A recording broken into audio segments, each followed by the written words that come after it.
Bonjour à tous, je vous retrouve aujourd'hui pour une nouvelle audio du chapitre 3, cette fois-ci, du premier tome d'Ozeria qui s'appelle donc Le Destin des Mages, tome divisé en deux parties. Ce chapitre se situe donc dans la première partie, elle-même appelée La Puissance Lunaire. Donc je vous propose de découvrir ce chapitre dans un instant. Petit rappel de ce qui s'est passé jusqu'à présent. Donc on a fait la connaissance de Karl de Gagas qui est arrivé avec son amie magicienne Agnès sur l'île d'Ephad, île consacrée à la déesse Aninis dans l'archipel d'Ozeria.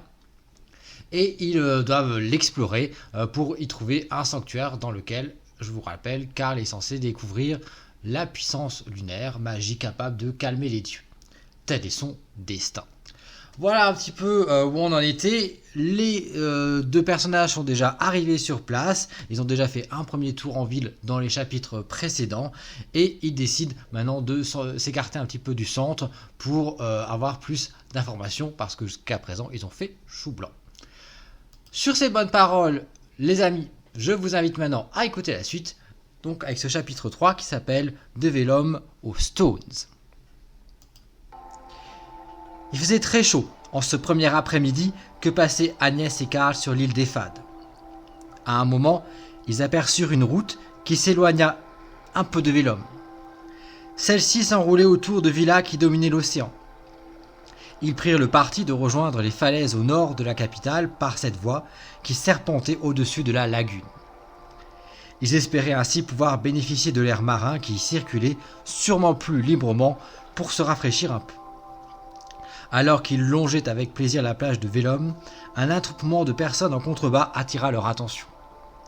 De nature curieuse, les deux jeunes gens prirent l'initiative de s'approcher. Ce fut Karl qui, le premier, se pencha au-dessus de la barrière qu'on avait installée au bord de la route. Il aperçut sur la plage un bœuf attaché à un épieu et livré à un immense reptile pourvu de 2 têtes de dragon coiffé d'un ruban aux couleurs d'émidon. Le pieux souverain comprit qu'il assistait en fait à un sacrifice offert au dieu des mers. En effet, un temple qui lui était consacré était perché au sommet d'une falaise voisine à celle sur laquelle on avait construit les villas de Vellum. Alors que la foule tremblait de tous ses membres devant un des fils monstrueux qu'Émidon avait dû avoir d'Elia, la déesse des entités primaires, le pauvre bovin hurla à la mort. L'une des têtes reptiliennes se dirigeait vers lui. D'après ce que put entendre Karl des prêtres d'Émidon qui présidaient au sacrifice en criant leurs prières, cette ignoble créature se nommait Double Ennui, ce qui lui allait d'ailleurs parfaitement bien. Karl regarda avec tristesse cette pratique sanglante, quand Agnès s'écria avec horreur. « Mais c'est inhumain d'abandonner ce pauvre animal à ce monstre, nous devons intervenir !» Avec un geste d'impuissance, Karl se tourna vers la magicienne au visage décomposé par l'effroi. Le jeune souverain réalisa alors qu'Agnès restait peut-être trop sensible pour comprendre qu'il n'avait aucun intérêt à se mêler des affaires religieuses des Vellomois. Il la décrocha de la barrière à laquelle elle était venue s'agripper pour qu'elle ne vît pas Double Ennui avaler goulûment le bœuf sacrifié au dieu des mers. La jeune femme résista un peu et dit avec indignation : « Comment peut-on agir de la sorte ? On croirait que regarder ce dragon dévorer un animal qui ne peut même pas se défendre fascine les gens. Et puis, d'où sort cette bête immense et sanguinaire ?» « Les prêtres l'ont appelé Double Ennui, répondit Karl en lui serrant légèrement le bras pour la calmer. C'est sans doute un monstre marin. Ce dernier regorge de ce genre de créatures hideuses et meurtrières. Ce sont les enfants de la déesse Elia. On dit que c'est dans l'océan qu'on trouve le plus grand nombre de ces êtres terribles et primitifs. C'est là qu'Elia les fait naître. Mais toutes ces histoires sur Elia, ce ne sont que des légendes, protesta Agnès avec naïveté. Peut-être, Agnès, mais les gens croient en ces légendes. Et Double Ennui existe bien, tu l'as vu de tes yeux. Vellum est une ville côtière, sorte de s'attirer les faveurs de la mer, de ses habitants et d'Émidon, le dieu qui régit les eaux.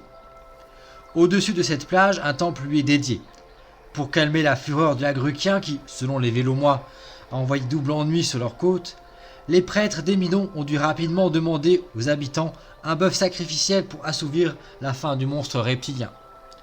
Au nom d'Émidon qu'ils estimaient urgent d'apaiser, Ils ont sûrement organisé tout ce rituel pour se protéger. Ils imaginent probablement que cette créature vient du fond des océans pour attaquer Vélum, sous les ordres du dieu de la mer. En définitive, tout ceci ne nous concerne pas. Y intervenir serait considéré comme un sacrilège. Oublions donc ce malheureux bœuf et reprenons notre route. Tu veux bien ? Agnès hocha la tête et Karl se sentit attendri. Sur son île, la magicienne vivait en marge de la société.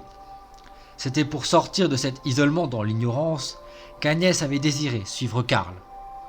Or, l'exploration du monde dont elle rêvait passait par la découverte des rites sociaux et religieux de l'espèce humaine, aussi cruels qu'ils puissent parfois paraître. Quoi qu'il en soit, Karl restait convaincu qu'en laissant Double Ennui se repaître de son repas bovin, il éviterait tout reproche de la part d'Émidon.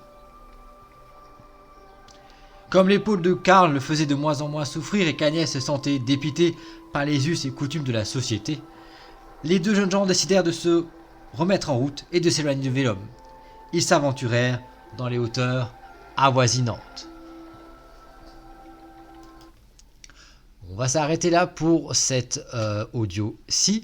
Il y aura une suite dans le chapitre 3, mais qui se déroule un petit peu dans un autre type de décor.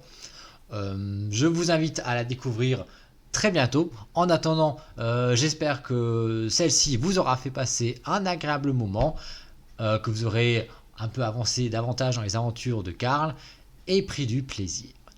Merci à tous de votre attention et à bientôt dans le fabuleux monde d'Ozeria.